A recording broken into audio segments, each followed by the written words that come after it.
strengthen economic ties and build inclusive and resilient economies by developing supply chains and creating good family-sustaining jobs for our people. We'll have a readout after the meeting, as we normally do, but one thing you'll see is an even closer partnership between the two countries coming out of today's bilat.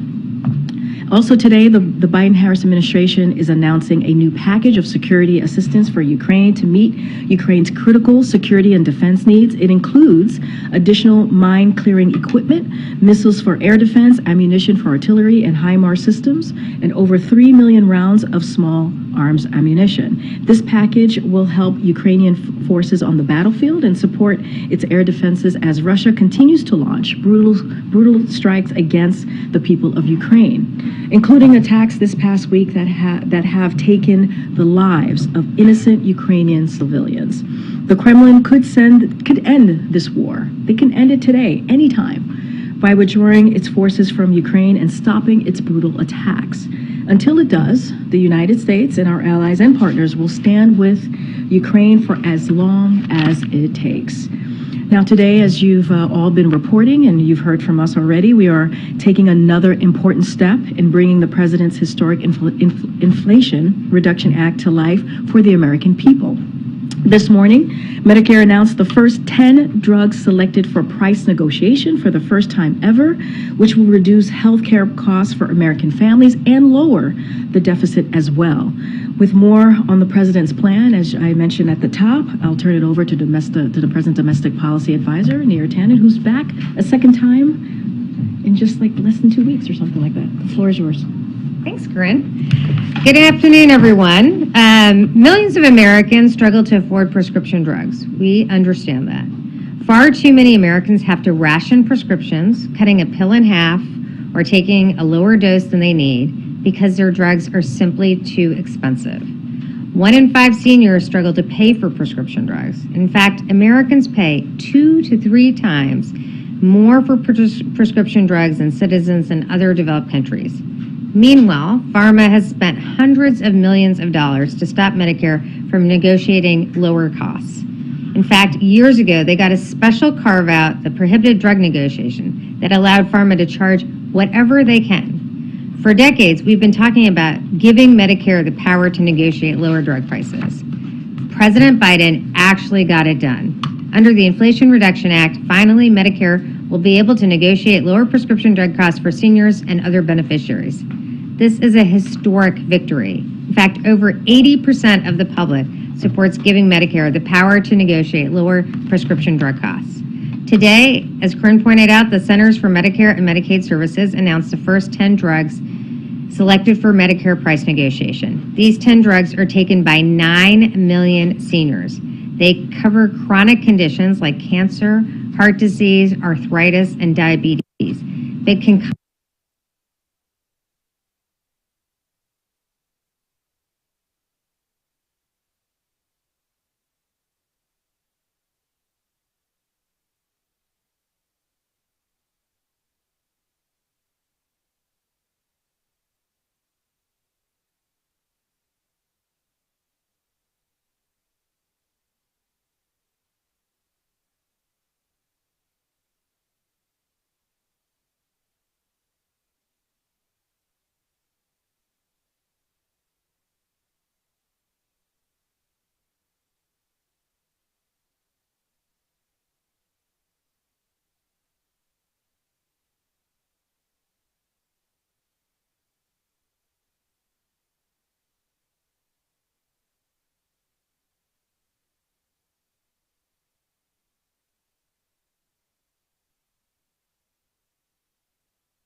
And with that, I'm happy to take your questions.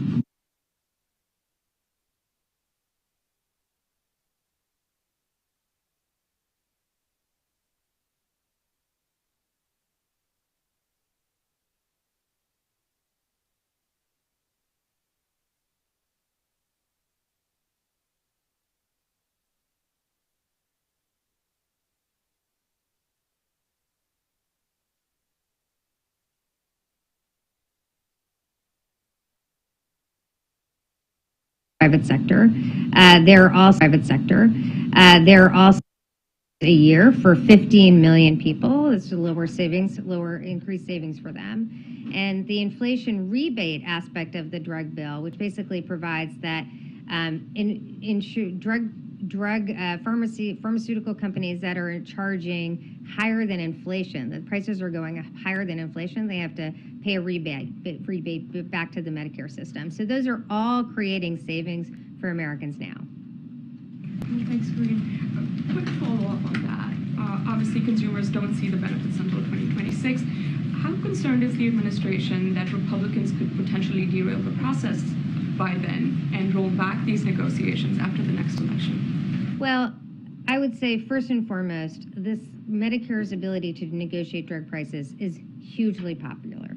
80% of Americans support the ability to negotiate drug prices. I do think it's important to point out that many Republicans oppose the Inflation Reduction Act and obviously oppose the ability to negotiate drug prices. So they are on the side, they have been on the side of allowing pharmaceutical companies to charge whatever they can. And that's what the American people really oppose.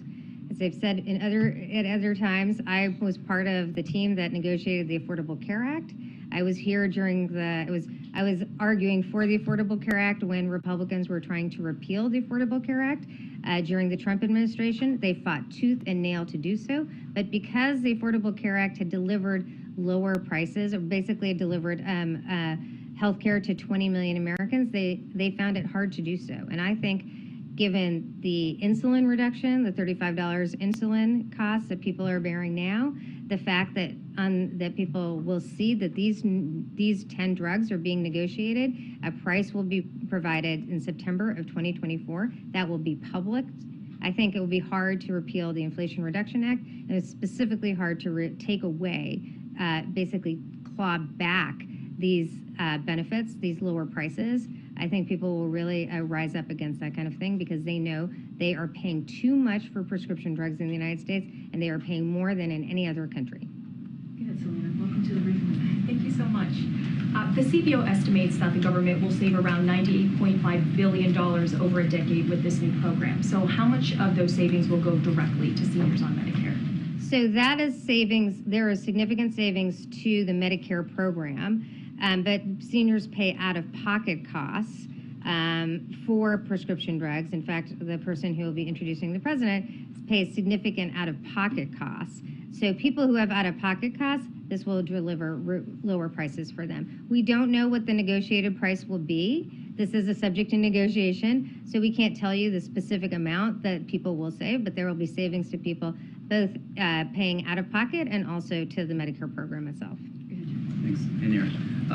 There are currently 8 lawsuits challenging this Medicare drug negotiation program. Which of those lawsuits do you see as the biggest threat to this program, and how confident are you that between now and 2026, when all this kicks in, that one of these lawsuits won't result in an injunction or preventing this program from actually going forward? Well, first and foremost, we should recognize that the CMS, HHS negotiates prices for every other element of the healthcare system: doctors' rates, providers' rates, hospital rates. The only reason why Medicare has not been negotiating drug prices is because pharma got a sweetheart deal decades ago to basically prohibit negotiations. Negotiations are part of the market system. It's very normal for that to happen. And so we are very, very confident. Basically, it is because of the Inflation Reduction Act that we have negotiations. We are very confident in the law, and we should recognize there is no part of the Constitution that prohibits Medicare drug negotiation. So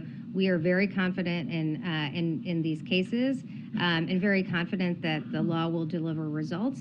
And just important to remember that basically what pharma is arguing in these court cases is that they should have no limit to be able to charge whatever they want, and that is exactly why Americans support the Medicare drug negotiation by 80%. So you're not especially concerned by any of these lawsuits? I mean, I refer to the Department of Justice on the particularities of each litigation or each piece of litigation, but I would say that first and foremost, Medicare's ability to negotiate drug prices is clear in the law and is well established. Thanks. So one of the main criteria for selecting these drugs is lack of competition. But for at least one of these 10 drugs, there is actually going to be a competitor coming into the market before 2026. So given that, I mean, why does the government still need to come in on top of that for that drug? And is that a waste of effectively a slot, early on here that could be put toward a drug that actually doesn't have competition? The Inflation Reduction Act specifies the criteria for selection. That criteria is highest drug spend, also that the drugs need to be on the market for 9 years or longer. So there will be also additional drugs, as noted. This is the first 10. There will be 15 next year and 15 after that. So drugs that haven't made it on this list may well be on in the future. And for particularities about the specifications of selection, I would refer you to CMS. Do you have any concerns that, given the lead time here, that the pharmaceutical industry will adjust its pricing to sort of compensate for an anticipated reduction? You talked about faster than inflation in certain instances, but do you get a sense that broader price inflation will happen anticipating this? Well, the selection of the drugs are on current price, so that will be the source of the negotiation back and forth. If pharma looks at price negotiation and says, we don't want to be on the list, so we're going to lower our prices, that's all to the better. That would be a way in which this law is actually having the important effect of lowering drug prices across the board. Let me just take you back to what Chris was asking about first, and that is, again, the delay as to why do we have to wait till 2026 to see these changes? Well, the Inflation Reduction Act specified that, but I understand the frustration that can be out there on this topic. It's been 30 years that people have been trying to get Medicare drug negotiation. I will say it is this President Joe Biden, that actually delivered it. There is a year-long process. We will have the drug prices out by September of 2024.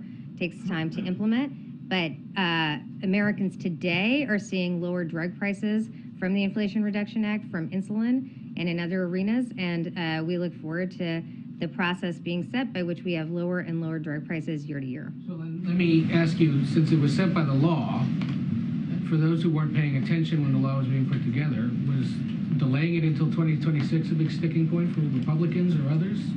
Why didn't the White House push to have it happen sooner? Well, we are excited by the fact that we are beginning this process and that we will have these 10 drugs and then 15 drugs after that and then 15 drugs after that and 20 drugs year to year. So we think it is important that these drugs, that this negotiation will take place over this year and that in September of 2024, people will see this price. I will also note that when this price is public, other insurers can look at that price. It is in many arenas. Private insurance has looked at CMS and Medicare as a leader in how to determine prices. So it may well be that insurers use the price negotiated as prices that they use in their own insurance models to affect the private sector. Thank you so much. Trying again. I understand you don't want to comment what specific prices you're trying to achieve, but can you give us a sense of what the broader objective is here? You said like seniors paid more than $3 billion out of pocket for these drugs. Mm-hmm. So in terms of bringing it down, like minus 10%, 25%, half less? Well, I'll say a few things. First of all, the VA negotiates drug prices. It has always had the power to negotiate drug prices. Its drug prices are 50% what American consumers pay. But this is all subject to a negotiation. So we do not and cannot determine the price that Americans will see because this is a true negotiation, and that will be subject for this year-long conversation between CMS and pharmaceutical companies that put out these specific drugs. But we do expect that negotiations will drive prices significantly lower, as they have done for VA and DoD. And just as a reminder, VA and DoD have been negotiating drug prices for decades, and pharmaceutical companies have not successfully sued them. In fact, they all stay on the formulary. All right, thank you so much. Thank you. Thank you so much. Thank you so much for coming back again. was so much fun the first time. I know. Thank you. Thank you. Thank you so much. Okay. Very quickly, you all, as you know, going to hear from the FEMA administrator, who's here with us to my right here. And as you all know, at the president's direction, FEMA has been leading a whole of government effort to prepare and respond to Hurricane Idalia. Yesterday, the president approved an emergency declaration, and since then, hundreds of FEMA personnel have pre-deployed ahead of Idalia making landfall in Florida. And with that, I know that you're coming from the Oval Office. Thank you very much, Karine, and good afternoon, everybody. I know it hasn't been very long since I have been up here briefing all of you, but I think that this really is indicative of the pace of the major disasters that we are seeing across the nation. And the reality is we are just now approaching peak hurricane season. In addition to responding to the current storms, as well as other incidents, we have to remain focused on making sure that we are also preparing people across the nation for these types of extreme weather events. I did just come from the Oval Office where I briefed the president on the trajectory of Hurricane Idalia and what the impacts are projected to be. And I want to just give a quick update on the preparations that we are making in response or in preparation for the response in Florida, as well as other states that are in the path of Hurricane Idalia. Yesterday, I had an opportunity to speak with Governor DeSantis. I also had an opportunity to connect with South Carolina Governor McMaster and Georgia Governor Kemp to help understand what their concerns were and to identify any unmet needs that they may foresee. And we'll remain in close contact with all of them in the hours and the days to come as Hurricane Idalia makes landfall and moves across these states. As the president said to Governor DeSantis in his own conversations yesterday, FEMA and the entire federal family are activated to support the people of Florida. The president also quickly approved an emergency declaration in advance of the storm in Florida, turning on the many tools that are available at my disposal to provide the governor any support or resources he may need in advance of landfall and then after. This allows me to pre-stage people, equipment, and resources in Florida, Georgia, and the Carolinas, and I have done just that. We have pre-positioned different types of resources across all 3 states to include several incident management assistance teams, our urban search and rescue teams, our disaster survivor assistance teams, and they are all ready to pivot to the most impacted areas immediately after the storm passes.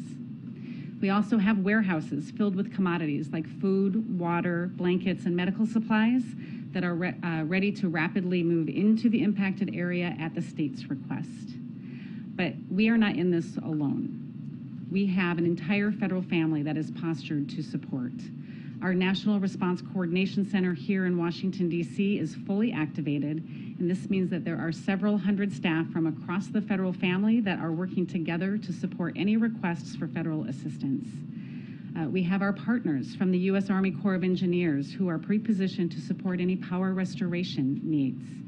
Health and Human Services is assisting with evacuations from hospitals and assisted living centers.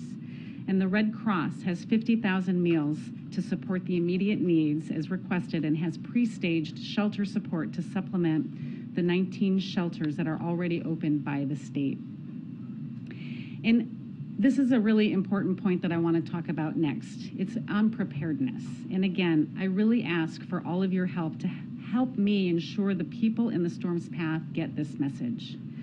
While we are engaged with our states to prepare for the path of this storm, it's critical that the people that are in the path of this storm are also prepared.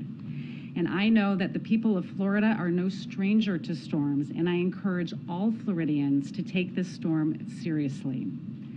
This storm is very strong and is expected to strengthen to a major hurricane by the time it makes landfall due to high surface temperatures in the Gulf of Mexico. This means heavy winds, high winds, heavy rain, and a forecasted 12-foot storm surge in some of the areas along the western coast. This storm surge, this is one of the highest risk parts of a hurricane and is especially problematic along the west coast of Florida due to the underwater geography. the coastal shelf gets shallow very quickly, which increases the amount of the storm surge, putting more people at risk. Very few people can survive being in the path of major storm surge, and this storm will be deadly if we don't get out of harm's way and take it seriously. So I ask all Floridians to be vigilant and heed the warnings of your local officials. Have a plan to communicate with your family and your loved ones. Charge your cell phones, your batteries, any devices that you may have, and ensure that you are receiving emergency alerts. And most important, please listen to the warnings of local officials. If they tell you to evacuate, please do so immediately.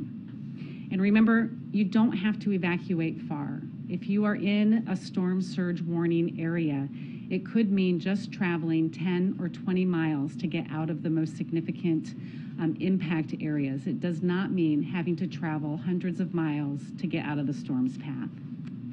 And finally, we are all in this together. I ask that you check on your neighbors, especially those who are older adults, people living with disabilities, or may need additional assistance. But before I close, I want to provide an update on another topic that has been widely reported in recent days and asked by many of you, FEMA's Disaster Relief Fund, which as of this morning has a balance of $3.4 billion. So today, I am directing the implementation of immediate needs funding. This means that FEMA will prioritize available funding for critical response efforts to Idalia, the Maui fires, and any other extreme weather events that may come our way without interruption, while continuing to meet the immediate needs of survivors through the remaining weeks of the fiscal year.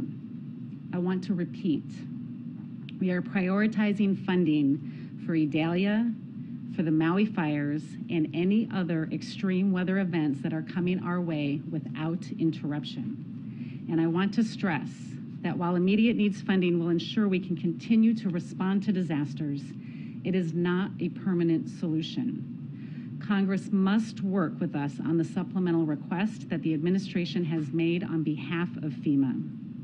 And you are going to hear more from me on that soon. My primary responsibility at FEMA is to ensure that we are always postured to respond to any disaster and to provide the life-saving and life-sustaining support when needed. And with that, I'll take any questions.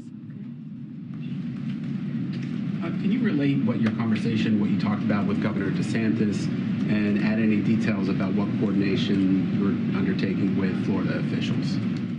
Yes, when I spoke with Governor DeSantis yesterday, my main question is always, what are your main concerns? What are the areas that you have the greatest concern about? And do you have any unmet needs or resources that we can bring in? He shared with me what his posture at the state is going to be and where he has some great concerns.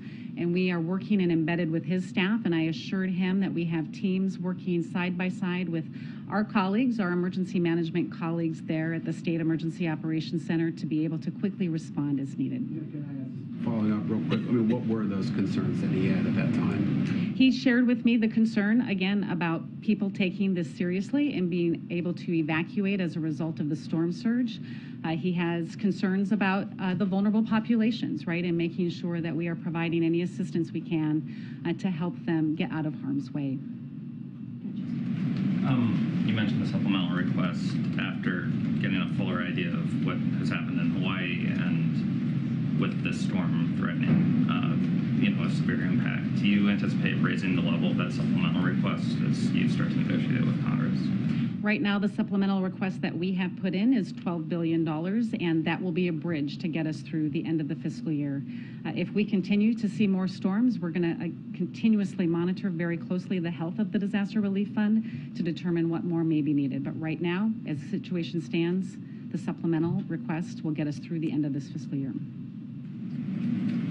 In some places, there is frustration with institutions and authorities. We've seen that in the wake of some other disasters. Do you have concern about people taking the warnings from public officials, acting on them? And when we saw with Hurricane Ian, there was a plan, again, the forecast indicated it was going in one place, it went farther south, and some people did not get out of the way. So my question is, given what we don't know, are you concerned that there is any wariness, mistrust, or fatigue about listening to officials in times of crisis like this? I think the important thing to look at, and when we look at Hurricane Ian, is it's not just the path of the hurricane that we need to be concerned about.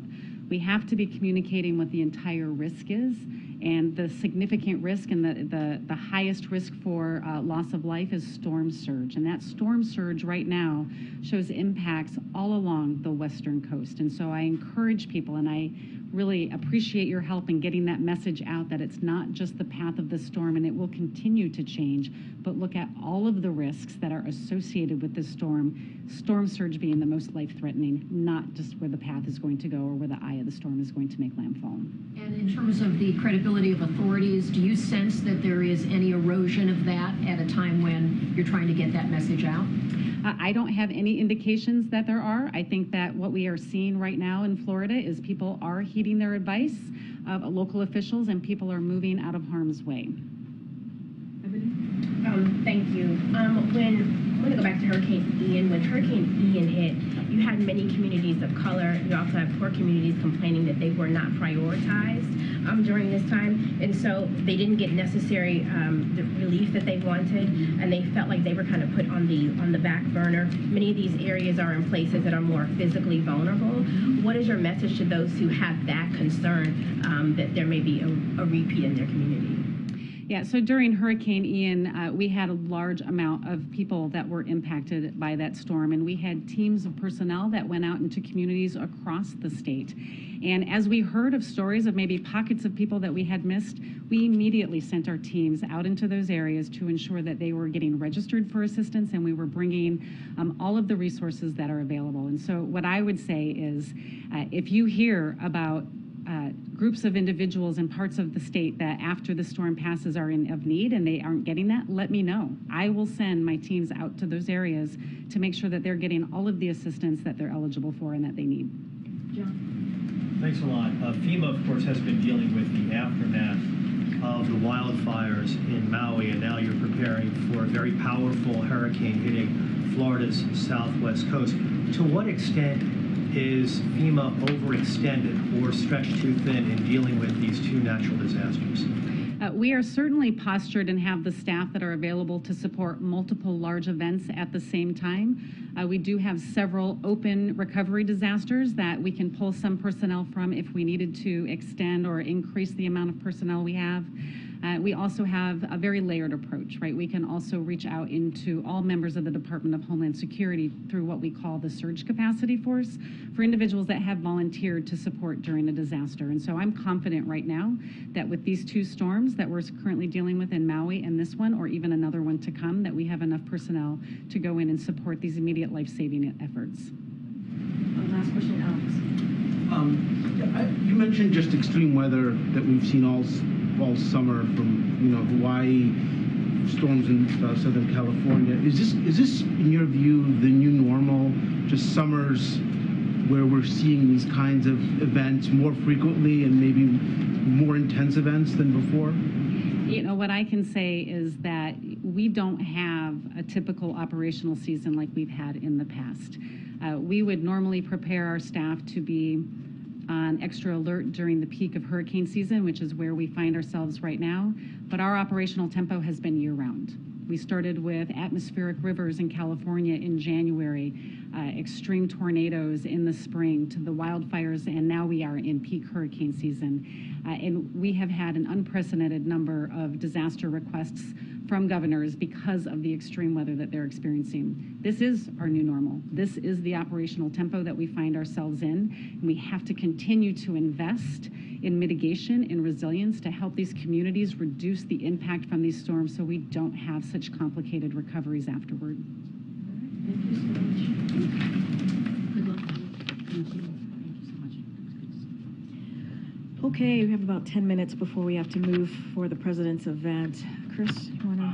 Reverend Sharpton said he wanted to hold a summit on hate crimes in Jacksonville, and I usually invite President and Vice President to attend. What was the response to that, the RSVP? So I believe believe the date for the summit is still being determined.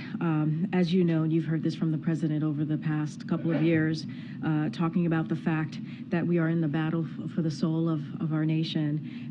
Matter of fact, that's one of the reasons he decided to run back in 2019. So we'll continue to work with the civil rights leaders, including Reverend Sharpton, to combat the hate. As you know, he convened the civil rights leaders yesterday to thank them for the work that they have been doing and how critical it is right now for us to continue to fight for this battle. And one more quick thing. Kim Jong-un called the leaders of the United States, South Korea, and Japan gang bosses, and has said his military will be prepared for action during the exercises that are underway. Any response to those comments? So this is the first time I've heard those comments. Obviously, we have said many times, the lines of communication with the DPRK remains open. That is something that we are certainly open and willing to have. I just don't have anything to say specifically about those comments. Okay. And another foreign matter, the video of Paul Whelan that surfaced today, how does the White House assess it? So U.S. officials have spoken with Paul within the last several months. I think, as you all know that, but it was reassuring to see that he remains, and this is to use his brother's words, unbowed. Paul continues to show tremendous courage. That does not change that his circumstances are truly unacceptable, and we will continue to be very clear about that. Russia should release him immediately, and that is something that, again, we have been very consistent about. Thank you, Karine. A couple of foreign policy questions. The Kremlin, as you're aware, earlier today said Putin will not attend Prigozhin's funeral. And we're just wondering if there's an update on whether the U.S. thinks Putin is behind the Prigozhin plane crash. So I can't speak to the President Putin attending or not. That's certainly for him to speak to. I'm not going to speak about that from here, but I don't have any new assessment for you. But it seems pretty evident what happened here. As the president said this recently, I believe as early as last week, that, and I quote, "There's not much that happens in Russia that Putin is not behind." And if this is what it seems to be, this what is it certainly was not just predictable, but it was predictable or predicted, if I should say. We all know that the Kremlin has a long history of killing its opponents. That is the history of the Kremlin. And if we take a step back, if you look back for a second, all of this happened because of dysfunction inside Russia. A Russian warlord himself, a cold-blooded killer, a cold-blooded murderer, became so frustrated by the way that the Russian government was waging its unprovoked war against Ukraine that he criticized Russia's failing policies. You heard that directly from him. And so he called out the war's needlessness and marched on Moscow before reaching a deal with Mr. Putin. He made that we saw that, you all covered it for multiple hours. And so now 2 months later, after he struck that deal, he's been killed. So, it's very clear. It's pretty evident what happened here. Don't have anything else to say. We have an assessment from the administration. I just said it's very clear what happened here. There's new assessment. It is very clear. It is very clear. I just laid it out. I don't have any new assessment for you on this. One on China. Secretary Raimondo's comments earlier today that U.S. companies have complained to her that China has become, quote, uninvestable. Is that increasingly how this administration is thinking about China when it comes to U.S. companies investing there, or was that really sort of an off-the-cuff, undiplomatic remark? I'm not going to go beyond what the secretary said. She's there. She's the Secretary of Commerce. Obviously, she works with businesses across the country on a regular basis. I'm just not going to go beyond what she stated. Just to follow up on that, on your last answer, understand the context is clear there, but is the administration concluding that Putin was behind the death of Prigozhin? It is very clear. I literally just laid out what the Kremlin. I just literally laid out what the Kremlin history has been. I don't have any new assessment. I'm just going to leave it to the words that I just gave you. Okay, so the administration has no conclusion at this point. I just laid out what the history of the Kremlin, what Mr. Putin tends to do. I just laid that out. So it's very clear what happened here. Okay. Thanks, Karine. Going back to Paul Whelan, does the U.S. have any idea when that video was filmed? I've seen that it was filmed in May, but do you think that it was actually filmed in May, or is it older? So I don't have any additional comments to the video. Like I said, I clearly quoted his brother and how he said he seemed unbowed and how courageous Paul has been, especially over the last several months, and how we have been in touch with him. I just don't have anything to say specifically to the video. Okay. Tomorrow the president's going to get the briefing on the Maui wildfires. Will that also turn into a briefing on hurricane latest? So just a couple of things on.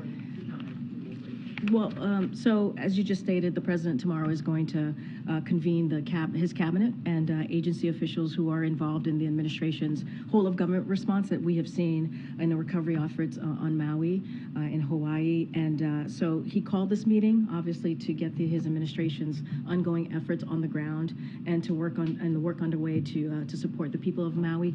Clearly, he'll also get an update on the current hurricane that we all are keeping an eye on, Hurricane Idalia. And so that'll be part of the conversation, obviously, tomorrow as well. Thanks, Karine. The president yesterday told me that he believed that the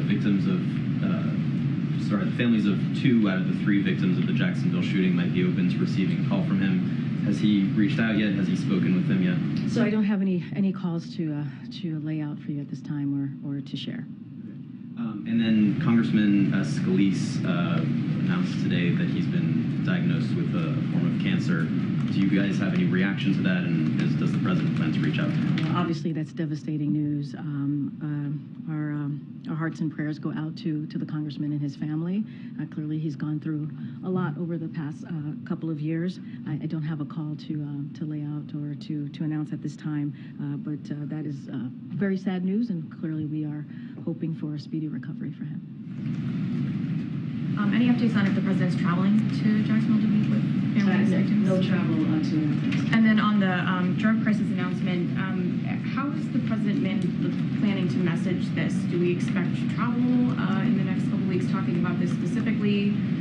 How is he planning to take this message to voters? Well, you're going to hear from the president in 20 minutes to talk specifically about this new announcement on the first 10 drugs.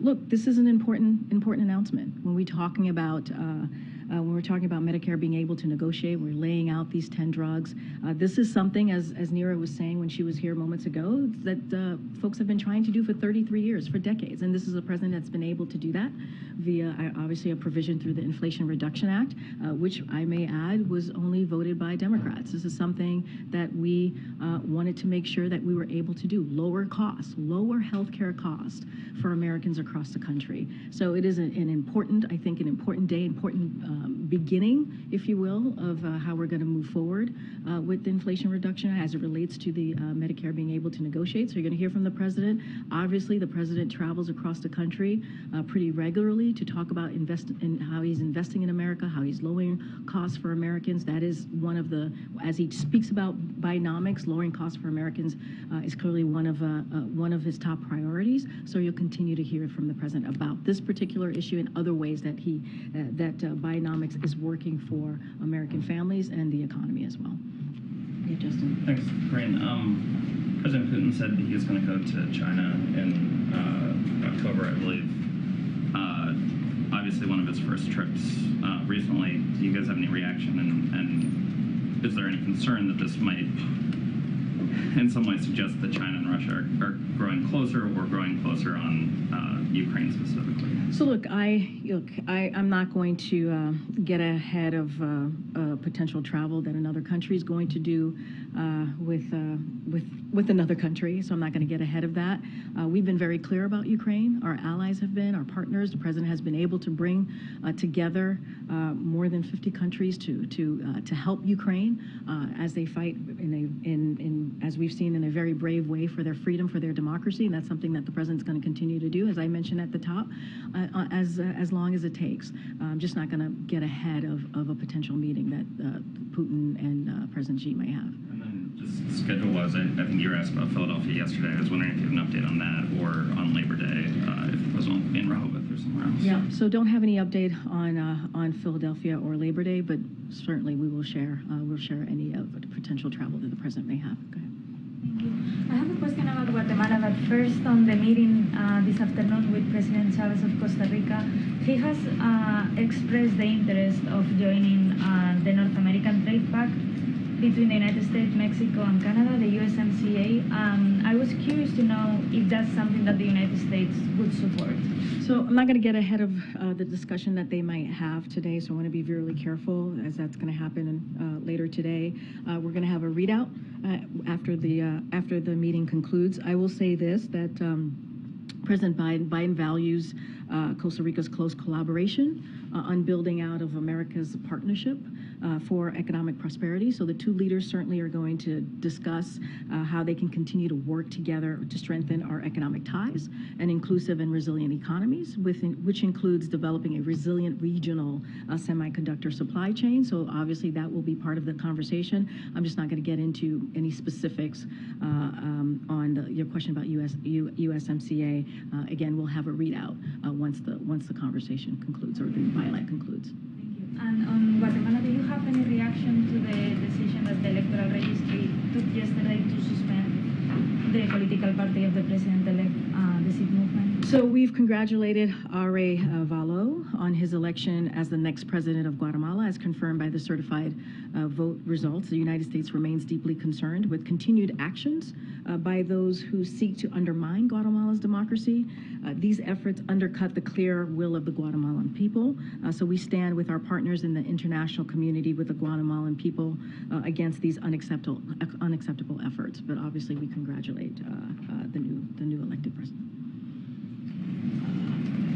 Karine, question on a big election topic, transgender rights. Former Governor Nikki Haley and presidential candidate says, quote, "The idea that we have biological boys playing in girls' sports, it is the women's issue of our time." Does the president agree that this is a women's rights issue? So we've talked about this many times. This is the Title IX specifically. Look, and again, we've talked about this multiple times. It's a complicated issue, and there are a wide range of views on this. The Department of Education proposed a rule, as you know, that gives schools the flexibility to establish their own athletics policies.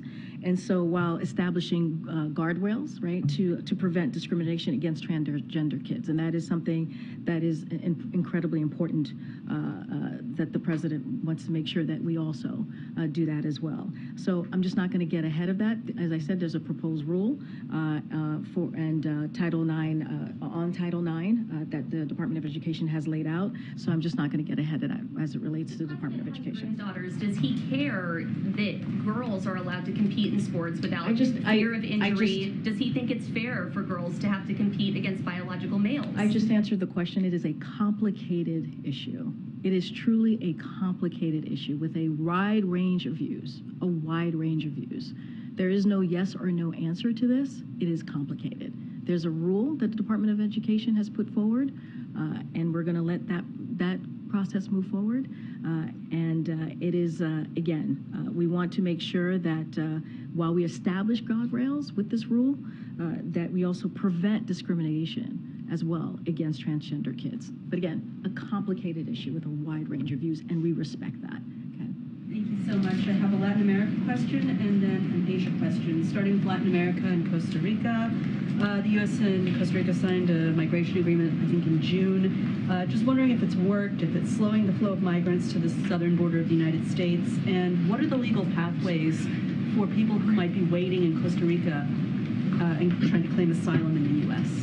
So look, I talked about how they were part of the signing the LA declaration that we did just last year, which is they've been a partner in the region with us, and so we certainly appreciate that partnership and the collaboration that we've had with Costa Rica. I don't have any updates on the specific migration or any data to share with you at this time, but certainly Costa Rica has been a partner with us as it relates to regional migration, and so we appreciate their partnership. They're going to have a conversation. They're going to check in, as you know, in a couple of hours, and we certainly will have a readout on that.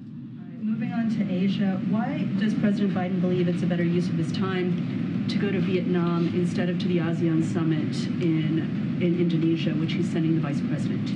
Yeah, so look, as it relates to Vietnam and our relationships, look, since day one, we focused on rebuilding, right? The president has been very clear on rebuilding and investing in our allies. And that is something that the president takes really seriously, not just our allies, but our partners throughout the world, and especially in the Indo-Pacific. And you saw that very recently, right? As we were, as he had the trilateral very recently at Camp David. So as the United States looks to deepen our ties with the region, Vietnam is a key partner in doing that. So the deliverables that will be announced as part of this visit will reflect both the depth and the breadth of that relationship that the president certainly takes very seriously. The visit will be a culmination of shared journey of peace and reconciliation as our two countries look forward to facing the future as our partners together as it relates to ASEAN. Look, he has tremendous respect for ASEAN. He has tremendous respect for ASEAN and was honored to participate in the 3 U.S.-ASEAN summits, including hosting an unprecedented U.S.-ASEAN leaders meeting right here at the White House, as you know. And, he had the opportunity to demonstrate his personal support for ASEAN, certainly. Look, the vice president is deeply committed to the Southeast Asia and also ASEAN. And so we will be her third trip in the region. And so we believe having the vice president represent the president as they are partners in this is also incredibly important. And you can see from the last 2 years the president's commitment to ASEAN.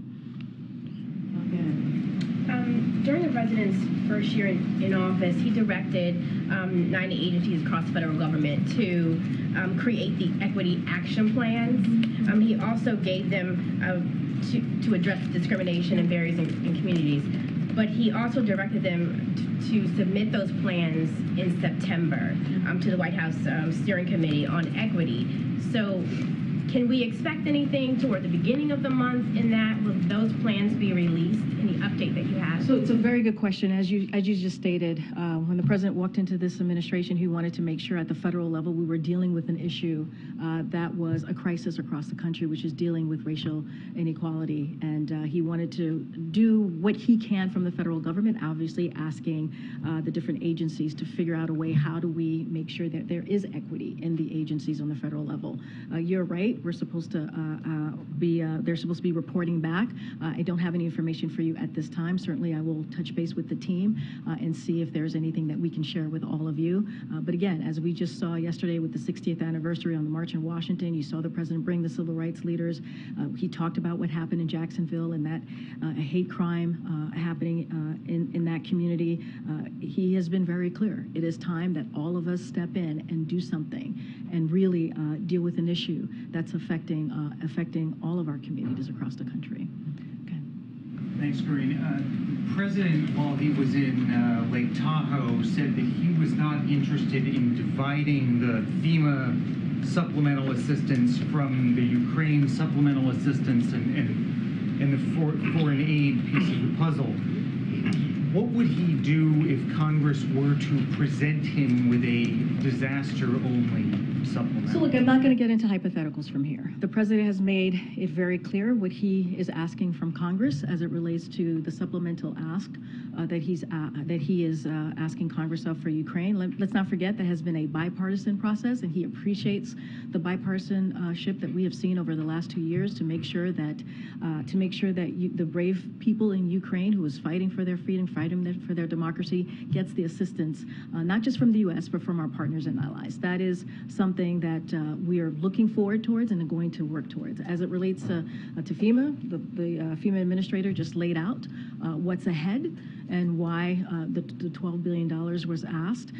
Clearly, we are in a different period, right? As we look at climate change, as we look at extreme weather, as we look at what we've been dealing with, now we're stepping into hurricane season. All of these things are incredibly important. I'm just not going to get into hypotheticals of what the Congress might present, will present. Our administration, including the OMB director as well as the Leg Affairs Office, has been in constant communication with congressional members. We're going to continue to have those conversations. Again, this is what we have asked for is incredibly important, and so we're going to continue to have those conversations. Yes, the White House announced, you announced yesterday that the president will mark 9/11 in Alaska on the way back from Vietnam. Can you explain the decision, and does this reflect any kind of a new phase in how we want to memorialize that? And did you look at potentially going to Vietnam on the way there instead of the way back?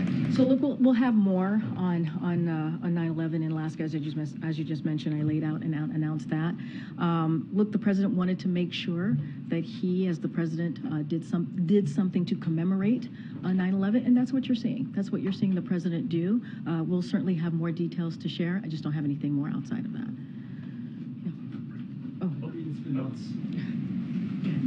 Thank you, Karine. How is it possible that an ISIS sympathizer is sneaking people into this country?